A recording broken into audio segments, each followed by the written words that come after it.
காலையில் 7 மணிக்கு நடிக்க கிளம்பும் கமல் தூங்கிக் கொண்டிருக்கும் சுஹாசினியை எட்டி உதைத்து சீக்கிரமா ஷூட்டிங் போய் பழகு என்று அறிவுரை கூறுவாராம். வீட்டுக்கு வரும் தயாரிப்பாளர்களை அன்போடு கமல் வரவேற்பார்.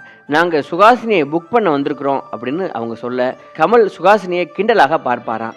நீயும் சுஜாதாவும் கிளிசரனை பயன்படுத்தியே நடிச்சிடுறீங்க அப்படின்னு கமல் அடிக்கடி கிண்டல் அடித்ததாகவும், அதனாலேயே நடிப்புல வித்தியாசம் காட்டுவதற்காக கோபுரங்கள் சாய்வதில்லை என்ற படத்துல டல் மேக்கப் போட்டு அருக்காணி கதாபாத்திரத்தில் நடித்ததாகவும், பொண்ணுங்க ஸ்க்ரீனில் எப்போதுமே அழகாக தெரியணும், இந்த படத்தில் நடிக்க வேண்டாம்னு கமல் சொன்னதையும் கேட்காம நடித்து காட்டியதாகவும் சுஹாசினி பதிவு செய்திருக்கிறாங்க.